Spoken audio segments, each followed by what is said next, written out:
Welcome to the Cannabis Cultivation and Science Podcast. I'm your host, Tad Hussey of Kiss Organics. This is the podcast where we discuss the cutting edge of growing from a science-based perspective and draw on top experts from around the industry to share their wisdom and knowledge. Now, before starting the podcast, I want to remind folks that we do have a Patreon for growers who want access to the unedited podcast weeks earlier, as well as extra content on our own grows, virtual hangouts, a private Discord channel, and more that we don't share publicly. You can check it out for a free trial if interested to see if it can help you with your cultivation goals. Now, my guest this week is Dr. James Altland. Dr. Altland is a research horticulturalist and the research leader for the USDA-ARS Application Technology Research Unit, also known as the ATRU. Although the role of the ATRU has historically been to develop new pesticide application technologies, it has shifted its focus in the last 5 years to developing CEA technologies. While leading a team of 10 scientists in various aspects of CEA from entomology, plant pathology, engineering, and horticulture, Dr. Altland's expertise encompasses the development of substrate technologies for containerized plant production. With collaborations at Ohio State University, this has recently evolved into the microbial community analysis of container substrates. Now on to the show. Hi, James. Thank you so much for coming on the show today. I really appreciate it. Yeah, thank you for inviting me, Tad. I'm glad to be here. So I caught most of your presentation that you did for the American Society for Horticultural Science, talking about the long-term sustainability of peat in horticulture. And this is, I think, such an important topic. But can you tell us a little bit about yourself and why you were selected to be the speaker on this particular topic? Yeah, sure. So I'm a horticulture scientist for the U.S. Department of Agriculture, what we call the Agricultural Research Service. So I've been working with soilless substrates for about 20 years. And a lot of my research has been with Douglas fir bark when I worked out at Oregon State University, pine bark here on the East Coast. And I've heard all the rumblings about the use of peat and the sustainability of peat and its impacts on climate change, et cetera. And, peat's an excellent substrate, but, I didn't really pay much attention to that. It wasn't really what I was focused on. And then I attended a conference up in Quebec last summer on peatland restoration. And what I saw and what I experienced at that conference, and now going out and visiting some of the peat bogs, did not mesh well with what I'm hearing in the media. So what I wanted to do was and a lot of what I hear in the media is a lot of a lot of diatribe, a lot of what's the word I'm looking for? See, this is why editing's good. I hear a lot of comments that aren't substantiated by facts. So what I want to do was add some context, some factual basis for this conversation, and let growers and others make their own informed decision about, the sustainability of peat versus all the other alternatives that we might have in lieu of peat. Yeah, and I absolutely want to talk about some of the alternatives that you mentioned, like the wood fibers, the pine bark, cocoa core obviously is a big one. But when we talk about substrates, you also have to include things like perlite and rock wool, which we know are not very sustainable. But yeah, so for me, as someone who grew up in the nursery industry and has been in the horticulture industry pretty much my entire life, I've heard very mixed things about peat. You talk to one person and you hear that peat is destroying the world, huge carbon footprint, and it's quite damaging. And then you talk to other people. You read what's on the Premier ProMix website, for example, and it'll say that peat is quite sustainable. And it seems like there's science on both sides, and it's very confusing for an average grower to figure out if they want to be sustainable and be environmentally conscious, what our options are. And in your presentation, right out at the beginning, you share some headlines from the New York Times saying why gardeners should stop using peat and what they should use instead. You have one from Better Homes and Gardens talking about how peat's a sore point in the industry due to its lack of sustainability. And then National Geographic, one that we talked about before the show, the headline to their article is "Potting Soil Has a Dirty Secret." So there definitely is a media push towards moving away from peat, or that peat is really harming our environment. What would you say to all that? Well, I don't have a dog in this fight. I don't get any money from the peat industry. They don't pay me anything. I can't, as an employee for the federal government, I can't accept money from outside interests like that. So what I would like to, what I'm trying to do with some of these presentations that I've done is just share the facts. And I think when you look objectively at the facts, that you come to the conclusion that yes, there is a price tag environmentally for using peat, but oftentimes the price tag for using these alternatives that are touted are much higher. And another thing I like to do is to put into context what what is the carbon footprint of growing media or peat specifically relative to some other human activities. And when you look at it from that perspective, and one thing I tell people, we're not using peat or other substrates to power private jets and luxury yachts. We're using this to grow food. We're using it to grow forest seedlings for reforestation. And we're using it to grow plants for the urban landscape, which have well-documented benefits on human wellness and mental health and all sorts of things. So you can say, well, we don't need petunias, but the truth is even ornamental plants have value to our society and to human health. So we're using these soilless media for very good reasons. How can we do it in the most sustainable way possible? Well, we can't do that. We can't make those decisions without facts. So that's what I'm trying to share with people is just what does the data tell us in terms of the sustainability of these various growing media? Well, I want to get into the data, but I really think there's two things that we need to look at when we're talking about substrates. And the first is, first and foremost, is performance.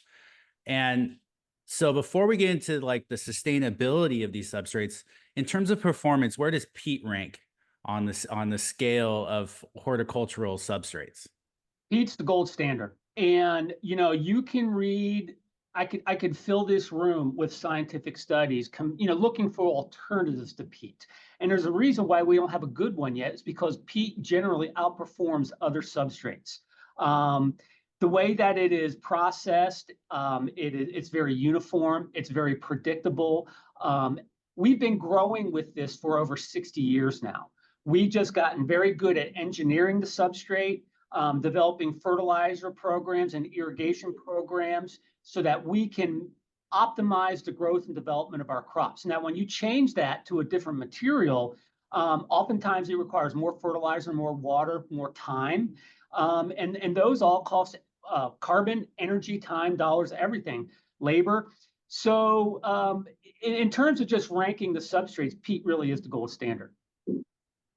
Yeah, I just wanted to get that out there for folks because I think that's really important. I know as myself and my company has searched for other alternatives for peat, we keep falling short because ultimately we want to create the best product, for growing plants. And at the end of the day, peat really is that standard.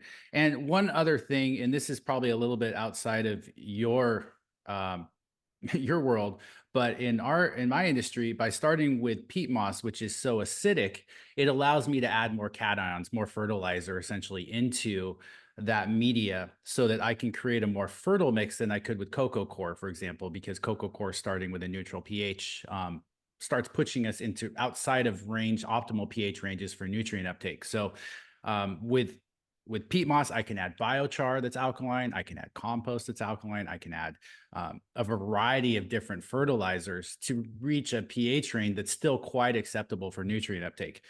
So I just wanted to mention that for the folks that are listening, because I know that a lot of people that grow similarly to the way we do in terms of creating a very fertile soil mix in this industry. So I just want to throw that out there. Yeah, you're absolutely right. We're very good at raising the pH of substrates, a small degree, like peat and pine bark falls in that same category, generally has a low pH. We're very good at elevating the pH to the right level. When you have to lower the pH because your substrate starts out already too neutral or basic, that becomes very difficult. We can do it, but then we run into a lot of other problems. So it's not nearly as neat and clean as when you start with a low pH substrate like peat. You're exactly right. Great. Well, let's dive into the data then. So just from looking over your presentation here, where would you want to start? Do we want to talk about the peat bogs themselves, or did you want to get into some of the data around carbon sequestration and that sort of thing? Well, I think it's good to start with peat bogs. And what is a peat bog or a peat land, and why are they so important? And how does that factor in to the global climate change? Because that's really what's driving this. It's not that, oh, I want a substrate that works better than peat.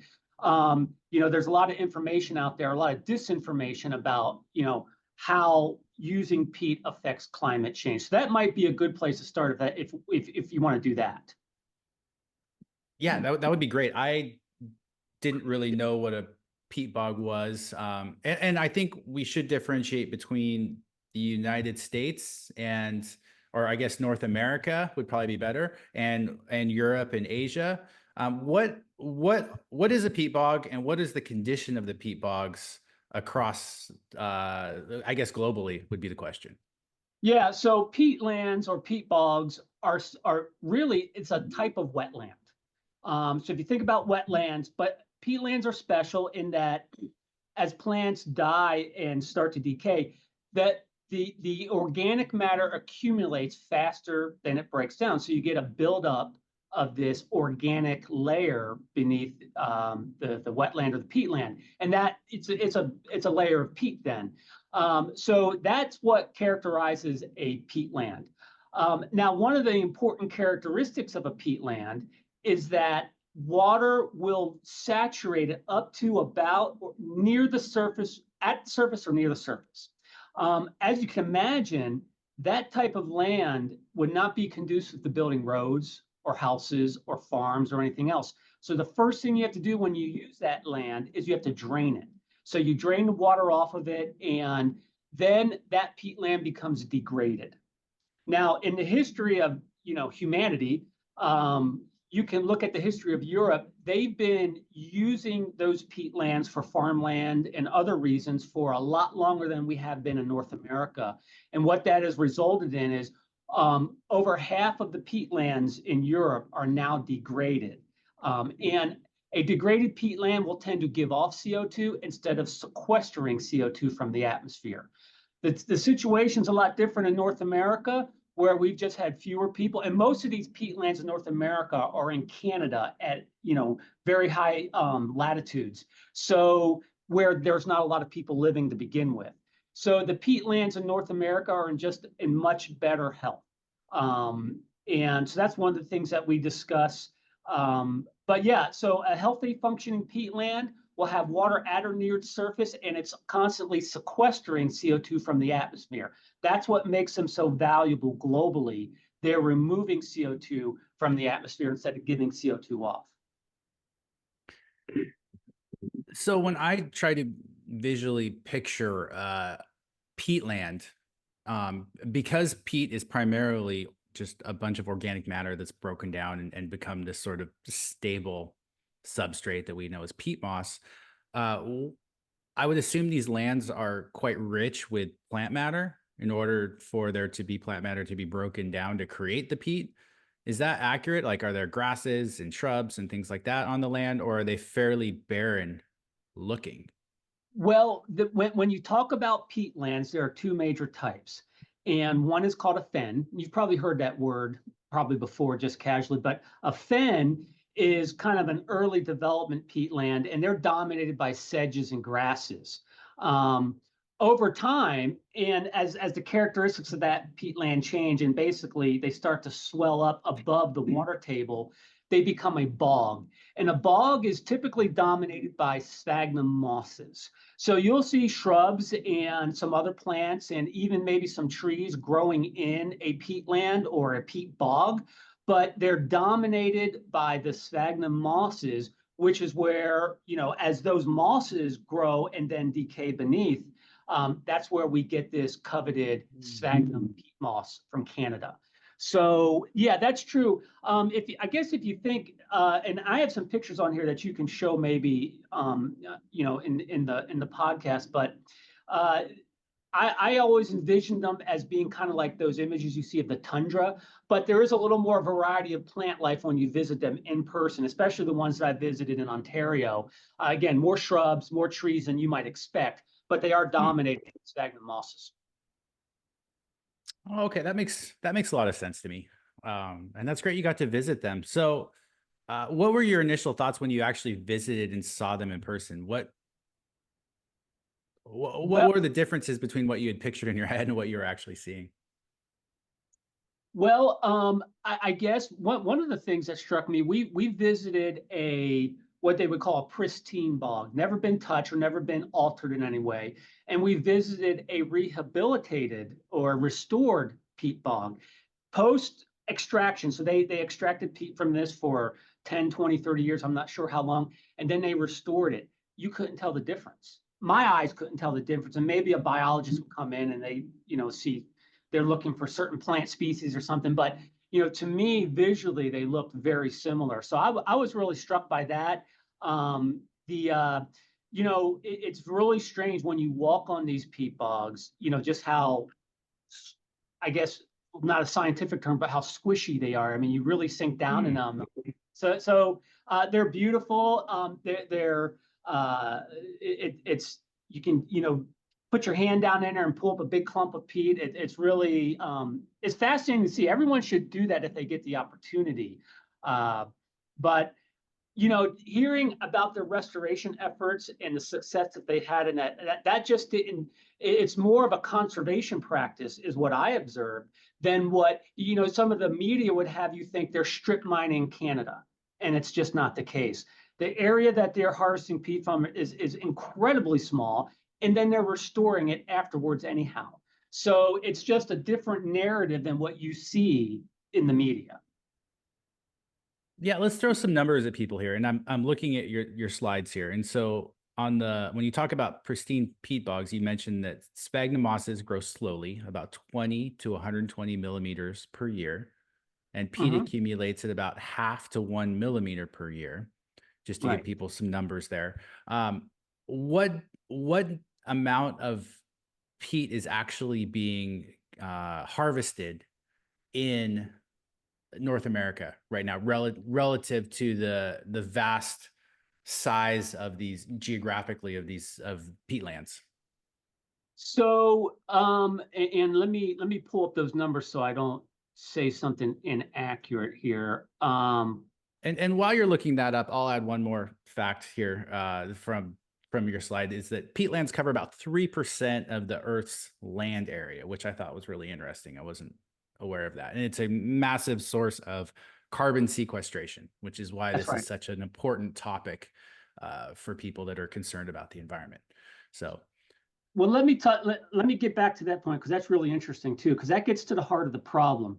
But to put this into perspective, every year during a good year, they will harvest around 12 million cubic meters of peat to sell for wow. horticulture out of Canada.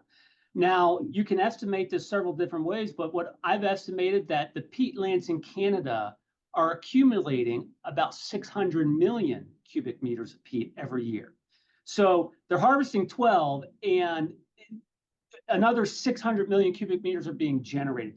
That's because almost all of the peatland, well, over 80% of the peatlands in Canada are still in a pristine condition. They're untouched, unfazed by human activities.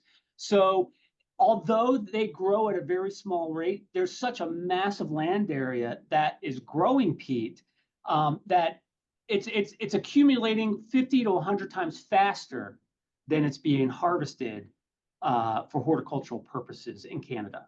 So it's growing at a very rapid rate. Well, let me take that back. It's not growing at a rapid rate. It's growing much more than it is being harvested. The scale of it is so massive that we're accumulating it faster. So that's really fascinating to me, because that is something that you hear the opposite a lot, is that we're harvesting peat way faster than it's accumulating, and so we're demolishing these beautiful Canadian bogs. So that, I think that's an important point that I just want to highlight that you say there. Yeah, and you know, like I said, the image they paint is that we're strip mining Canada, and that's just not the case. The area that's being harvested is really small. And now over the, let's say they remove a layer of about 1 meter, okay, over the life of that bog. It may take 10 or 15 years to do that, but let's say they remove a layer of 1 meter deep. Now, because it only grows about a half a millimeter to a millimeter a year, if you wanted to replace that meter, it would take like 1,000 years. So that's the argument often thrown out. We're harvesting peat from these bogs, and it's going to take centuries for it to be replaced. But the truth is, once they're done harvesting, they will what amounts to reseeding it with sphagnum. It's a fairly involved process and to restore those peat bogs. But once they're done, those peat bogs become carbon accumulating, carbon sequestering, fully functioning bogs again. So they start accumulating carbon and peat almost immediately. Within several years, it can take 3 to maybe 10 or 15 years, depending on the rainfall and things like that. But well short of that 1,000-year window that people like to convince you that it's going to take to restore time, they become functioning peat bogs again relatively quickly. Okay, that makes sense. So essentially what you're saying is this idea that once a bog has been harvested, yes, it will take hundreds, if not thousands of years for that bog to get back to the level of peat moss that it had. However, that during that time, it's still going to be sequestering carbon. And because it's such a small overall percentage of peatlands that we own, that we have, we're still growing more peat than we're harvesting. Yeah, Considerably more.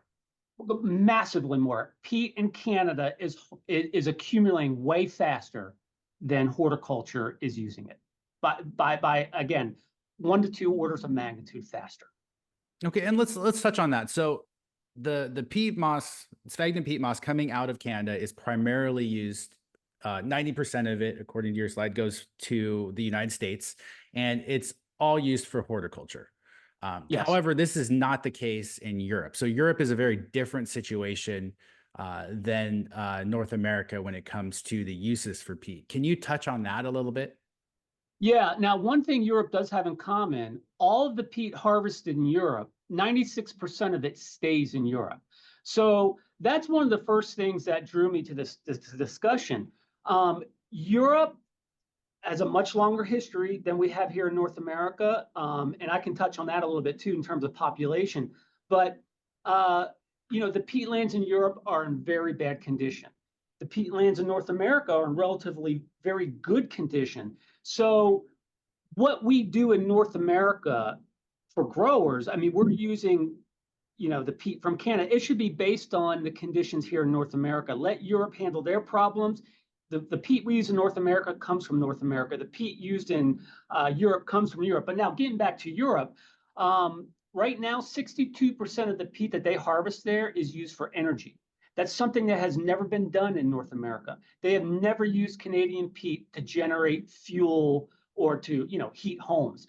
But most of it is used for that purpose in Europe. 38% of the peat, they call it in this paper, it's been cited there. 38% is what they call non-energy uses, but that's all horticulture when you read between the lines, all of that peat. So it's either energy or horticulture in Europe. But that's not the case in North America. We're harvesting it just for horticulture in this continent. And I would assume combustion of peat has further carbon consequences, would be my assumption. But when we look at the carbon footprint of peat used from horticulture, we assume that all of it is mineralized or decomposed at some point. So, and that's one important point. When I give you the numbers for the carbon footprint of peat, that's assuming all of it's converted into, all of that is harvested is converted into CO2. So you would get the same result by burning it.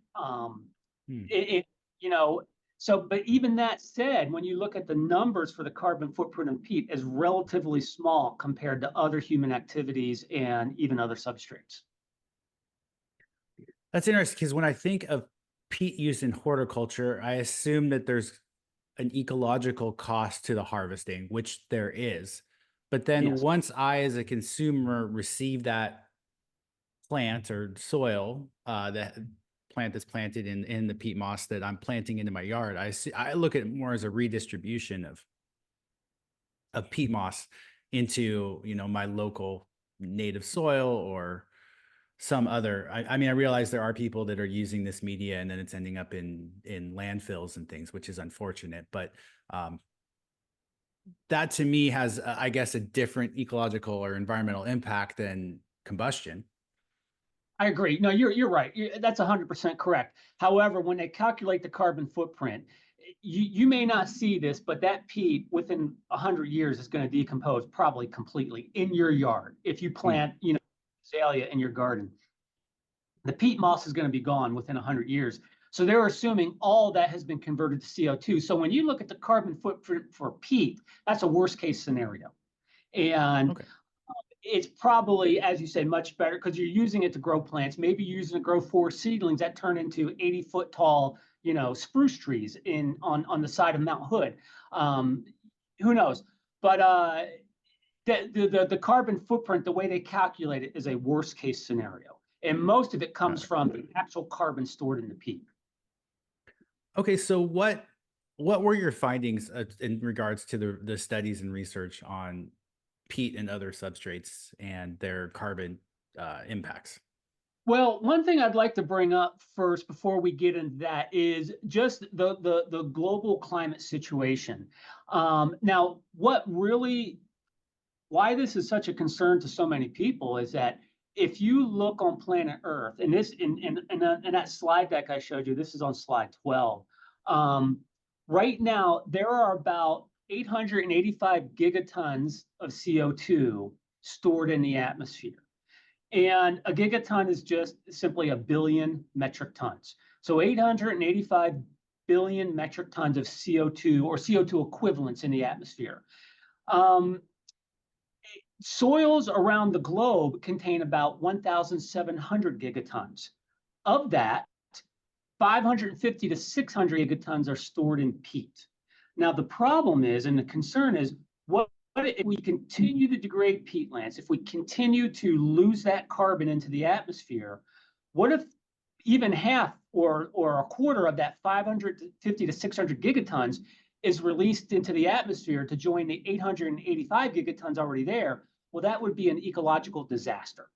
So that is why there's such a push to maintain the CO2 sequestering functions of peatlands around the globe.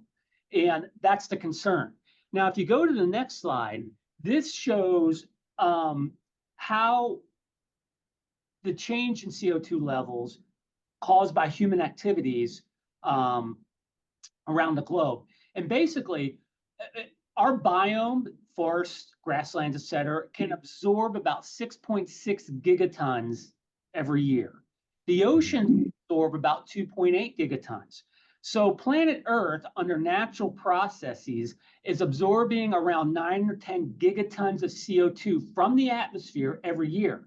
The problem is humans are giving off about 60 gigatons. Now, 20 gigatons comes from energy production, burning coal, burning fossil fuels, whatever. 14 gigatons comes from industry. There's this term called AFOLU or AFOLU. I don't know how you would sound that out, but it stands for agriculture, forestry, and other land uses. That's given off 13 gigatons. So that's basically farming, right?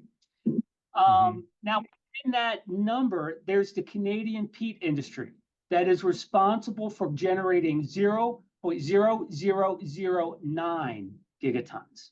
So when you look at the global scorecard, it's a very small fraction coming from peat. But the concern is, maintaining the quality of peatlands around the globe, but can we use peat from Canada for horticultural purposes?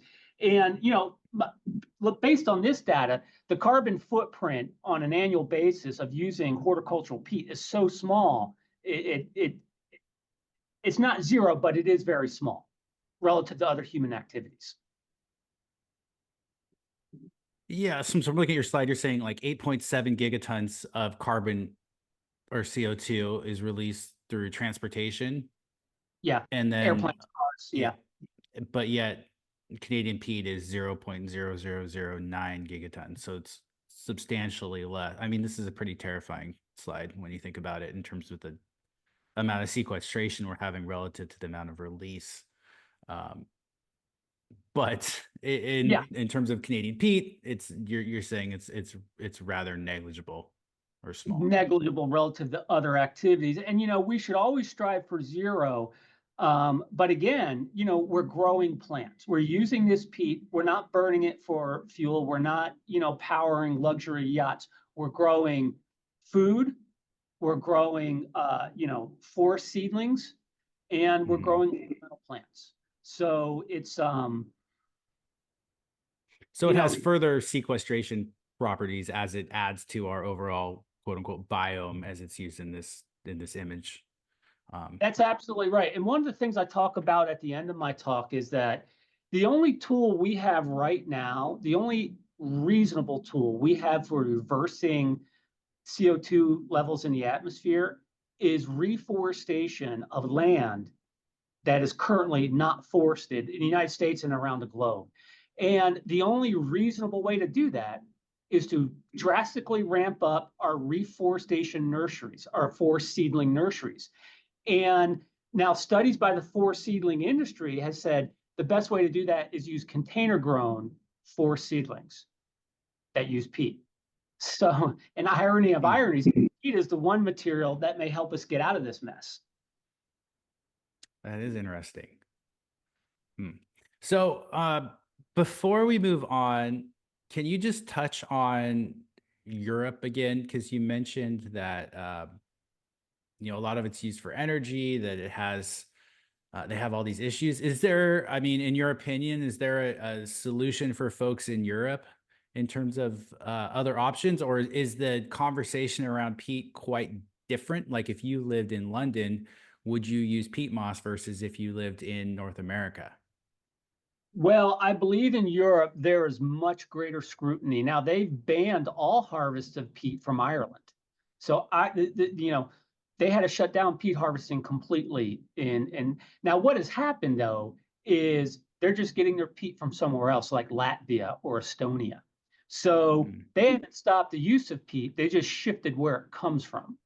So Ireland's taking care of Ireland, but they're still using peat, I guess, is that now they have been very proactive in using wood fibers and other alternative growing media, but Hmm. again, comes with its own set of problems. So, you know, and when I talk to some of my European colleagues, what is actually legislated, what is proposed, what is actually being done in Europe, it's a real mixed bag, and it's really hard to give a concise overview. But there is more pressure for environmental legislation there. There is more pressure against using it just socially. So I think they want to phase it out completely from England by the year 2030. Um, Hmm. so, but keeping track of what is proposed versus what is actually done has been somewhat challenging, from this side of the pond. Well, this might be a good time to transition into other substrates and how they compare. So, um, one of the things that you did in your presentation was we've been talking about sort of the environmental impacts of peat moss as a substrate, but if we want to make a true determination about a substrate, we need to also look at its social and human health impacts as well.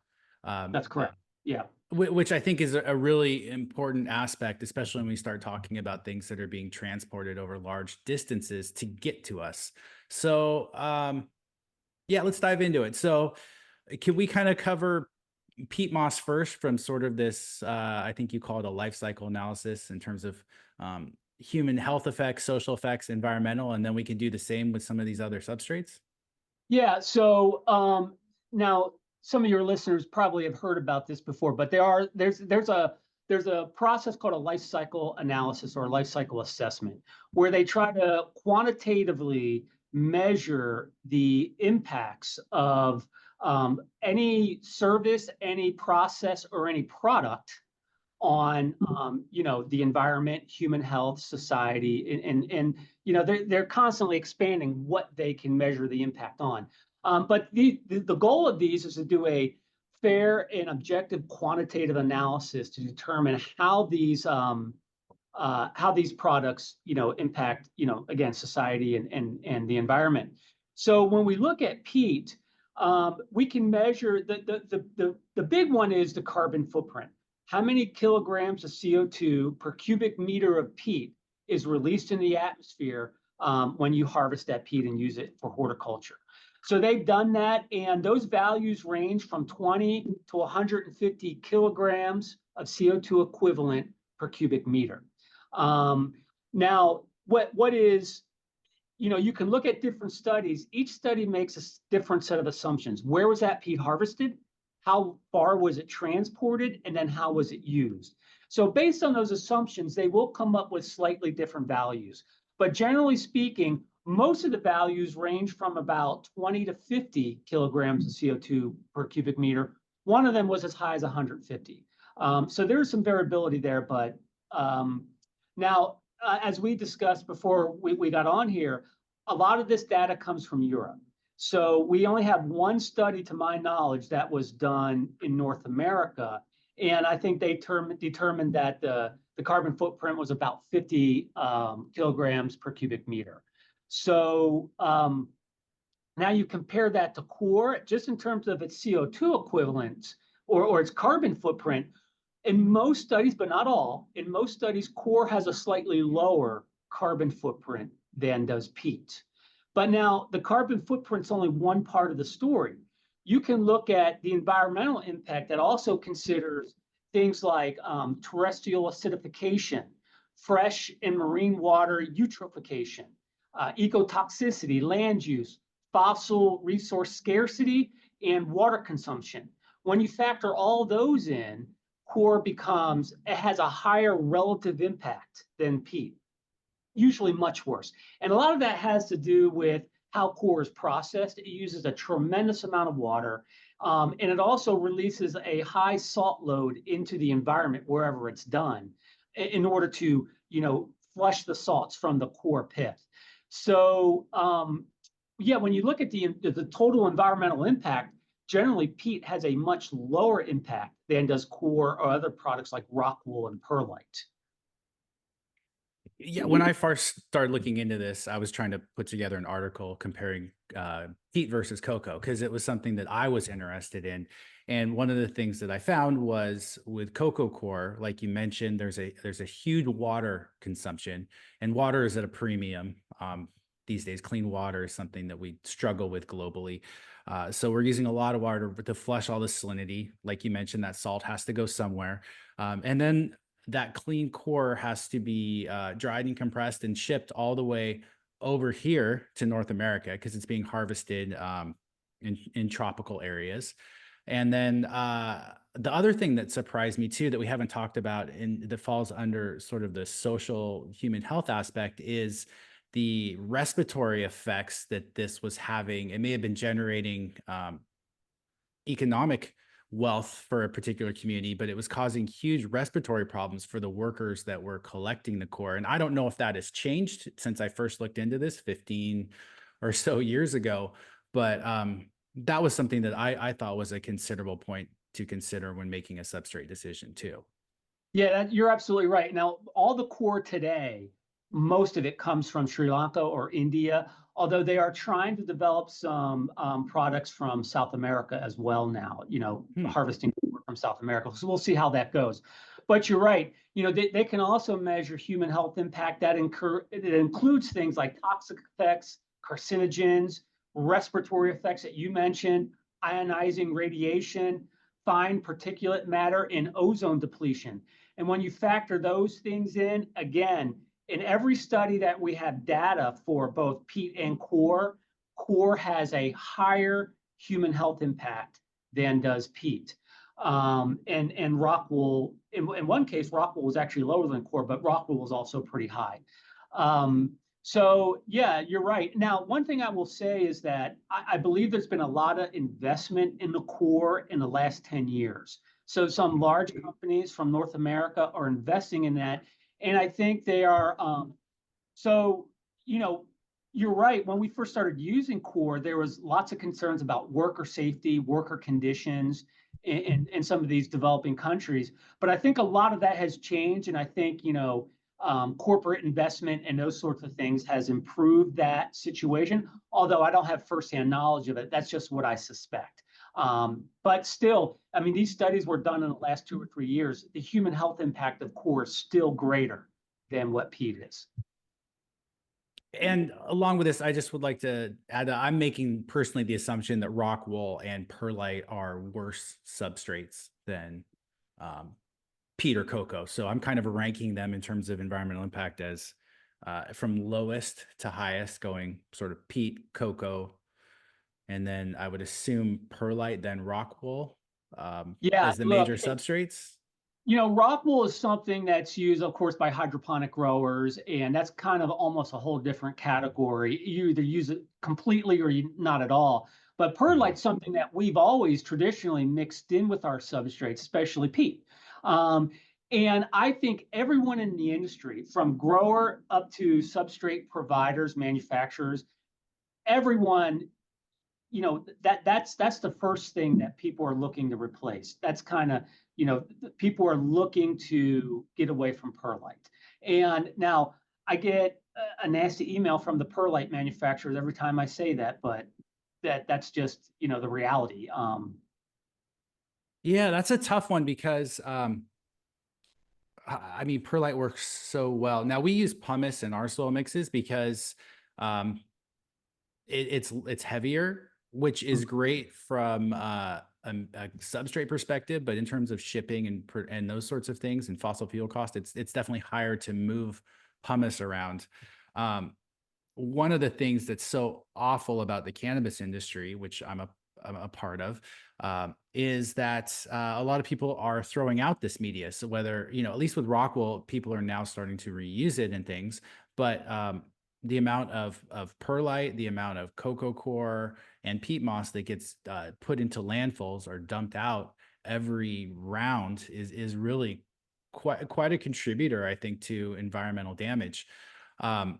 One of the things, and you don't know me, we haven't talked about this. One of the things that my company does is we work with folks in creating, like, for example, taking the cannabis, putting it into a soil bed, like let's just say a 4x4 bed of soil. And then at the end of the cycle, we will soil test and reuse that media. So we're just adding, nutrients back into it, treating it sort of more like agricultural land. So while we do have the environmental impact of starting with peat moss, we're not adding more media every cycle. We're reusing that substrate over and over again. And we have people that have been doing this for, 5 to 10 years now with the same media.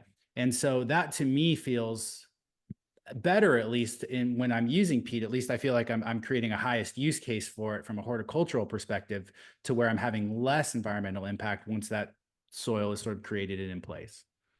Yeah, that's right. Yeah. And there are lots of creative ways that you can reuse peat. And, I think it's an, especially post-production, it's an excellent soil amendment if you have that outlet nearby where you can apply it to agricultural land. Mm-hmm. Whereas I know using some of the mineral products like rock wool or perlite, disposal is a problem. It's a challenge. Now, you mentioned pumice. I was a professor at Oregon State University for a while. So yeah, we worked with pumice a lot. That's an interesting material to work with, and it's a very good substrate. And Can you share a little bit about pumice, since it sounds like you have some experience with it in well, comparison to perlite and other options?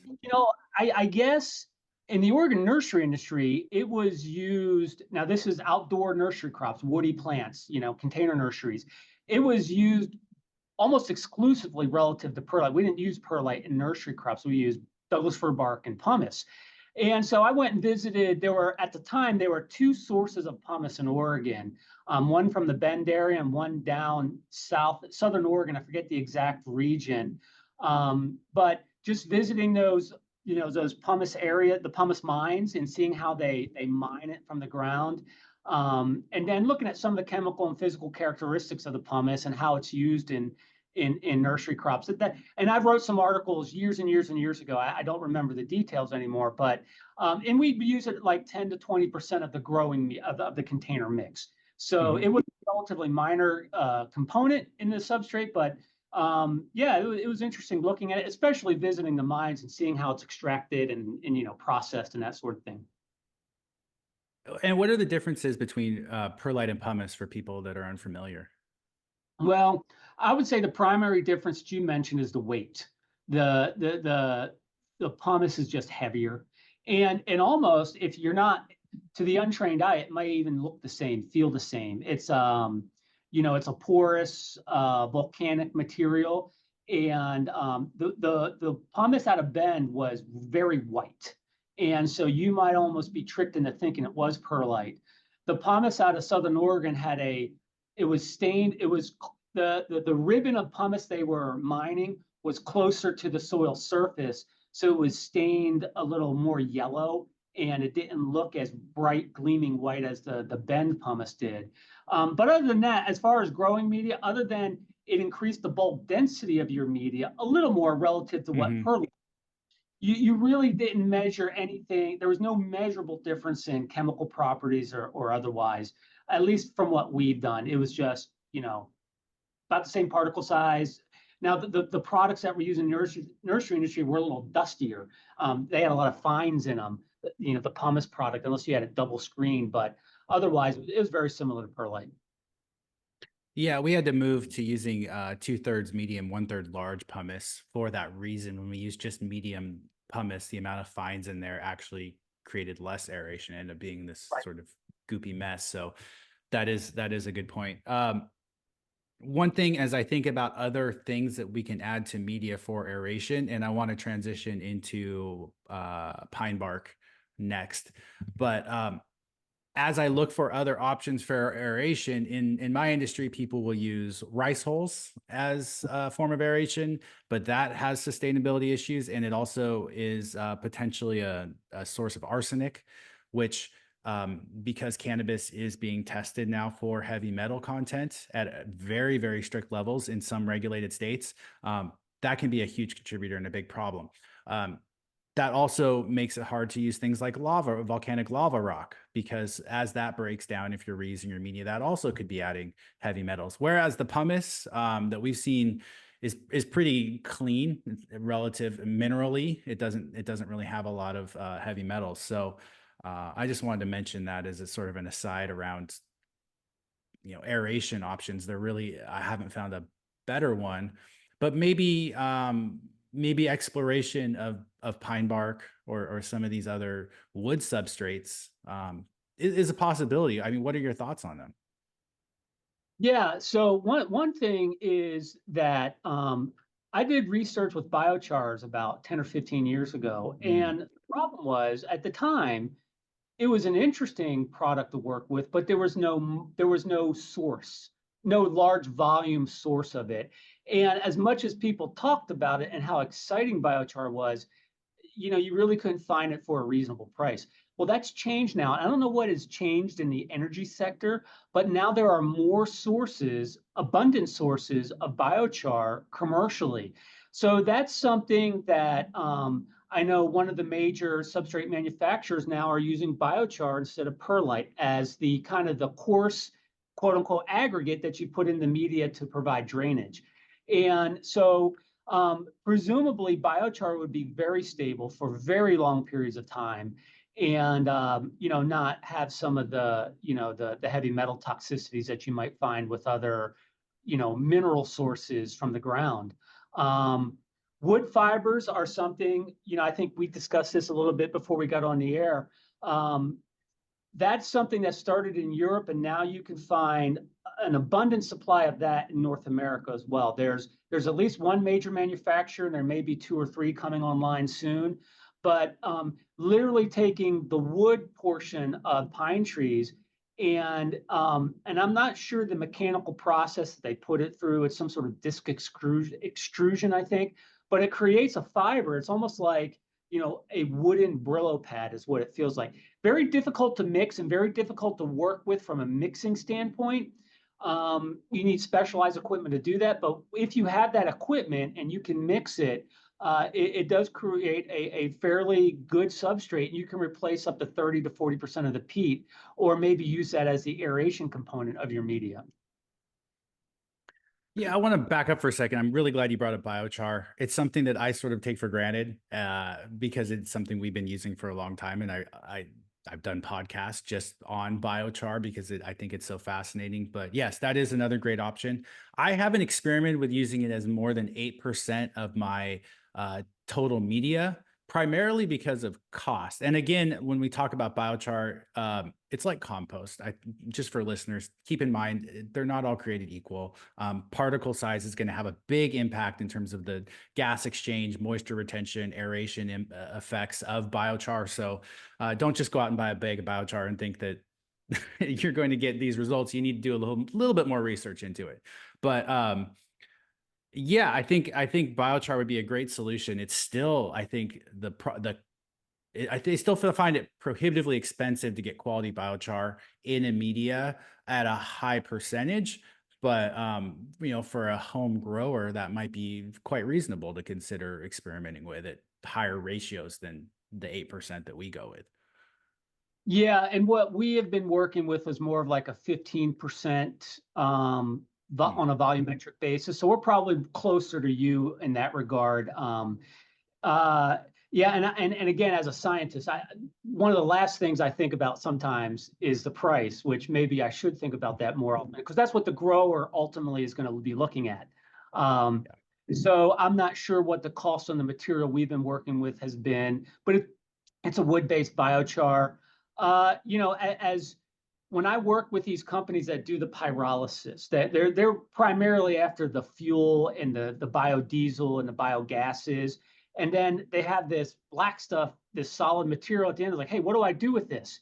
And using it in a growing media is a real obvious choice. But they need to get the price down a little more, or at least not rely on growers to subsidize that fraction of it for them if they're going to be making money off the gas and the fuel from the pyrolysis. But that's usually how the conversation starts. There's a supply of it, and then how do we use this sustainably and maybe make a little money from it. Yeah, and actually in Oregon, my father was actually working with some folks down there in terms of using kilns to when they go out and do logging for the forest slash to sequester the carbon from the forest slash and then create a byproduct that then could either be put back onto the land or potentially sold to offset some of the costs associated with setting up biochar kilns. So yeah, biochar is something that I think is great. And it is carbon positive in terms of sequestering carbon versus the carbon loss that we would normally see with the timber industry. So I think that's a really good one that you brought up. And we've seen we've done some trials ourselves, but there's actually a lot of research around biochar. But we've seen better growth, plant growth by using biochar, even as low as 5% of our media, which sort of surprised me in some ways. But yeah, I definitely think it's something that people should consider in their substrate. If we're having a substrate conversation like this, I didn't think to bring it up, and I'm so glad you did. Yeah. Well, and you brought up an interesting point, and it's funny because I used to say the exact same thing. Biochar is a lot like compost. You got to consider what was the feedstock originally, because that will determine a lot of the chemical properties when you create the biochar. How was it processed? Just like how was it composted? What was how was it pyrolyzed? And then were there any post-treatment, post-pyrolysis treatments that were applied? But yeah, not all biochars are not created equal. They vary incredibly depending on what you started from and how it was pyrolyzed. So that's a very good point. Considering it as you would compost, not all are created equal. Yeah, and people ask, can I just go down to Home Depot and buy some charcoal, throw that in my soil? And a lot of times that's not pyrolyzed to the extent that we want for biochar. And also it may contain heavy metals and other toxins because they're not looking to create the same quality product that we may want for horticulture. At least is my knowledge around it. I wanted to, before you go, I did want to talk about these wood substrate alternatives, because I think it's something that I've looked into, and I personally have not had a lot of success with them in terms of creating the same level of plant health and plant growth. Uh, but I'm not going to attribute that to the media I'm making or the substrate. I'll just say that that's on me. I'd love to hear your thoughts around it. And one thing that I do want to bring up before I let you talk about it is the fact that on soil bags, the way the labeling works around these products is you may see them listed as forest byproducts, pine bark fines, and a variety of other names. And like biochar or like compost, that could speak to anything from, high quality pine bark fines that are going to have good results potentially in your mix, to something like sawdust that's just maybe added as a filler. So it's very challenging as a grower to determine what you're getting in a bag without doing a little bit more digging, I guess. The labeling doesn't give it all away. Yeah, that's right. And my guess is that the larger commercial substrate providers are going to do a better job at guaranteeing what comes in that bag than what you might find from, like, say, like a Home Depot, or just going down to the garden center. And products that are, and I know this from personal experience, products that are geared toward homeowners, they'll fill that bag with anything. Where the manufacturers, when they're selling it to a commercial grower that needs crop uniformity from not only within a crop, but from year to year and, crop to crop, they're much more conscious about what they're putting in and making sure it falls within certain quality standards. So, but that's my experience. When you're using a homeowner geared product, it's you never know what's in there. It's just the Wild West. You have no idea. So when you say pine bark fines, you kind of described that a little bit, or bark fines. Can you talk a little bit about sort of the physical properties, as well as what sort of percentages people are using them in, and what sort of results we're seeing in horticulture right now? So with pine bark and pine bark fines, and that can mean a lot of different things. So, we would generally look at a particle size distribution of those, but you're never going to get the water holding capacity that you would find with peat. And no matter how fine you go with these pine bark fines, peat moss is just going to be a little better holding water and buffering water, the water buffering capacity. I also believe that the cation exchange capacity and the pH buffering in peat is a little better than it would be in pine bark fines. Generally speaking, you could use 100% pine bark to grow an outdoor nursery crop. What kind of our ideal substrate in Ohio would be something like 80% pine bark, 20% sphagnum peat. That will grow a really good crop. Now, of course, then you have to add, a little bit of lime and fertilizers and everything else in that. But in terms of the physical components of the media, that's a great crop for an outdoor woody plant. Now, when you go into more herbaceous things, smaller plants, the smaller the plant, the more sensitive it's going to be to the chemical and physical properties of the growing media.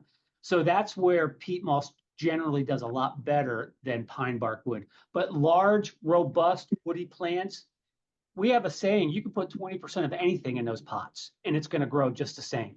Now, there are limits to all that, but they're just more robust to less ideal, substrates than a small floriculture crop, or perhaps, cannabis plants in maybe a 1 or 2 gallon pot. So that's my experience with pine bark and pine bark fines. It makes for an excellent growing media, the primary component used for nursery crops. But when you start growing, again, more herbaceous or smaller plants, you have to be a little more selective and careful with what you're, using. One other thing that we haven't really talked about that I just want to bring up too is sort of because when I think about a substrate, and I've mentioned this on the podcast a lot of times, that I'm looking at a substrate from about essentially like 3 different pillars. Like I want to look at the physical properties of that substrate, the chemical properties. So like where's the pH, what sort of minerals is it contained, and then lastly, the biological properties of that substrate. And we haven't talked about biology at all. And one thing with peat moss, and I can say this just from looking down a microscope is it's biologically active. It contains good biology. Whereas some of these other substrates like cocoa coir or pine bark fines, that would have to be introduced. It's not going to come in with any sort of nutrient cycling on the organic side in terms of the biology in that substrate. Do you want to touch on that at all? Yeah, that's actually something we've been working on a lot for the last 5 to 10 years. Now, going back since we started using growing media in the 1960s, studying the biology has been incredibly difficult because you're limited to studying maybe one or two pathogens or, say, beneficial organisms like mycorrhizae, one or two things at a time, and only things that you can plate in a petri dish. Yeah. Other organisms are just too difficult to quantify or anything else. Now, with the advent of DNA technologies, say 15 or 20 years ago, and around 10 or 15 years ago, they became very affordable in an agricultural research sense. So now using DNA sequencing technology, we're just starting to look at the microbiome in growing media. You can find several papers out there now. What I would say is the microbiome depends on what you start with. And on day zero, they're going to be very different in containers filled with different media or even compost.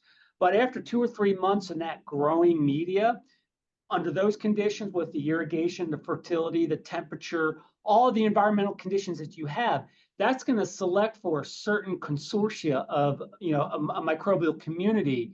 And no matter what you started with, a lot of that's going to die out because it just can't survive in that environment. What we find is if we start with different media of different composts or different components, they tend to look the same after about 3 months in the same. So it's kind of like I tell people, if you want to increase the biodiversity of the North Pole, and you took a bunch of tigers, lions, and zebras up there, after about a week, you'd have to have a bunch of dead lions, tigers, and zebras. So it's not so much what you put into that media, it's what will the environmental factors sustain in terms of microbial organisms growing. One of my colleagues here at Ohio State University, she did something really clever. She was looking for beneficial bacteria, and she collected her sources from a commercial greenhouse. So those bacteria, if she found, plant growth promoting properties within those bacteria, they are more likely to survive if you then apply them to other containers. And that program is actually working quite well. But it's something, there's a lot of snake oil out there. A lot of growers will like to buy things because they think it's biologically active. And what does that even mean in a realistic sense? It's whatever that company wants it to mean that they're trying to sell the product to. So we're just starting to learn now about what actually lives in these container media and what will survive in a growing media versus what you apply to that media. So it is a very young science. We know a lot less about that than we know about the physical and the chemical properties, just because it's so hard to measure. And even now, it's still really expensive. You just can't go out, and it's really difficult to do. It's measuring pH and EC or porosity. Those things are relatively straightforward and simple. Getting a good microbial community analysis of a growing media takes a dedicated person who knows what they're doing, and it's somewhat difficult. So, well, I think that's really interesting about what you said regarding various substrates containing similar biological communities after a given period of time, just being in the same environment. That's really interesting. One thing, so to summarize sort of your opinion on microbes or biology, it's that it's a side of the industry that we're still learning a lot about. It's expensive and maybe not the best tool for making diagnostic or data-driven decisions about our cultivation habits. Yeah, you're exactly right. And what I know about it is only the tip of the iceberg. I mean, we know so little about those biological communities.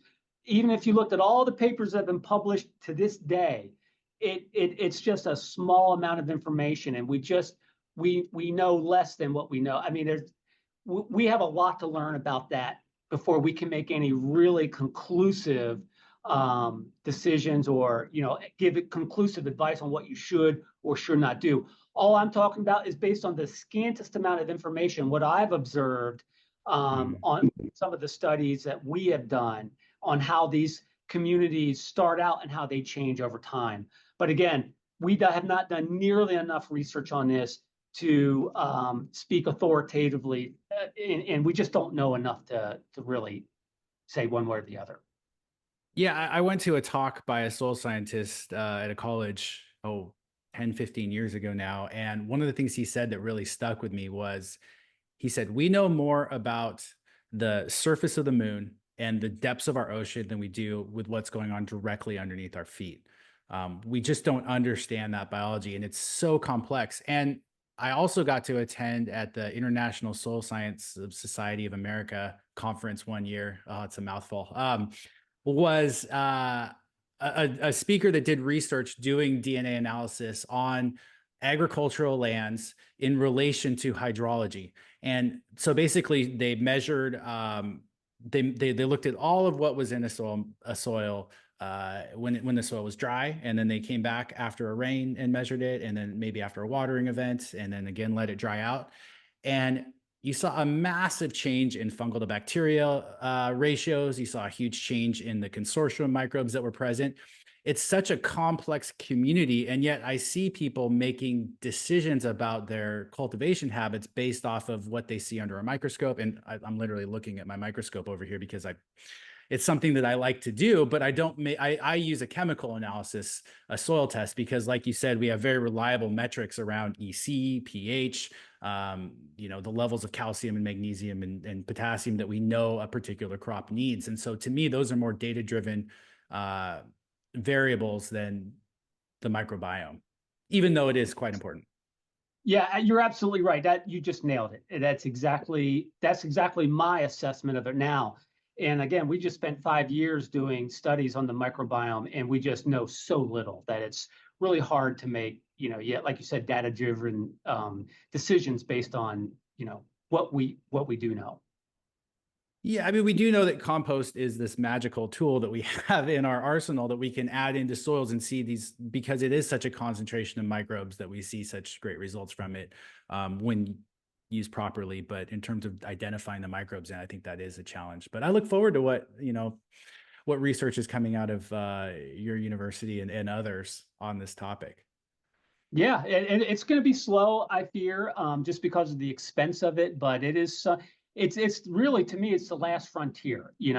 We're really good at the chemical and physical properties, but we need to be better at measuring and understanding how to, well, first of all, how to measure and how to manage the biological properties, because I think that's what growers are really looking to do.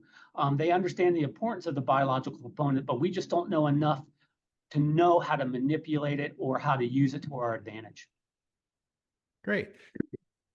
So there were two substrates that I wanted to ask you about that we didn't talk about. I'm kind of throwing you a curveball here too. Have you heard of pit moss by chance? It's a Yes. newspaper cardboard based substrate. I've talked to the owner. We actually did some trials with it. I personally wasn't able to create a chemical analysis soil test that I felt really comfortable in utilizing, but I think it's a really fascinating recycled product in terms of utilizing a waste stream into a potential substrate. It's a great story, but I have not seen evidence yet that it's going to make an effective commercial substrate. I would just say, do your homework before you commit to doing anything with that product, whether you or one of your audience members, do your homework and make sure it works well in your production system, because there could be some challenges. Okay. And dairy wash is the other one that I see at trade shows. That is another waste product that when I hold it in my hands and look at it, it seems like it would be a very viable substrate. It feels like it would grow plants, but with a high pH and some of the other challenges around it, it's another one that I haven't really had good success with. Have you done any trials or seen any research on that as another option? I have seen some of these dairy digestates and things like that, and they look just like peat moss, and Yeah. they look and feel right. But again, and I've seen several of these companies come and go, and their products come and go, and none of them have been successful. None of them, I should say, not the companies, but I have not been able to use those products successfully in, to grow plants well. Now, maybe that's because I'm a bad horticulturist, but That's that's how I why. feel about myself with those too. So that makes me feel a little bit better. But Okay. I would tell any of your listeners, always try new things, but do your homework and really vet them before you, consider going, all in on it, because I've seen a lot of challenging. They've not worked too well for most people that I've, well, the Okay. examples. Okay. So just to summarize sort of our conversation today, peat moss does have an ecological impact, an environmental impact. It may not be quite as extreme as some of these the media stories are telling us, and all of these other substrate options like coco coir, rock wool, perlite all have an ecological impact as well. Biochar is something that could absolutely be considered, but check your check your quality, do a little research before incorporating it, and then some of these other alternatives like the dairy wash, pine bark, and pit moss all have challenges as well, but maybe could be incorporated in at smaller percentages than say just completely switching over as a media, maybe use it 10 or 20%. But as of right now, there is nothing from a plant perspective in regards to substrates that's going to beat peat moss. That's correct. And one thing that I tell growers too is this: we've been using peat moss for 60 years. And since that time, we have, as we discussed earlier, we have engineered the right particle size. We buffer the pH, we amend it with starter charges. We have, wetting agents, all that. And we're very good at using peat moss. What if we put 60 years of that same rigor and research into using core? Would it be as good? Because core is the only product, in my opinion, that can be used in the broad spectrum, and all it could replace peat in many of the situations where you use peat. Now, there are challenges, again, as you mentioned, with the pH and the salinity sometimes and the quality. But if we put the same amount of research in the core, could it be as good as peat? That's, so what can replace peat? That's my only, in my opinion, that's the only thing I know of right now. There's some things that need to be figured out, but that's what I would tell growers is it has the potential, but we put so much effort into refining refining stagnant peat moss. It's going to be really hard to just start using something or find something else and say, hey, let's try this, and it's going to work as well as peat does. We've engineered that so thoroughly well. It's a really great substrate.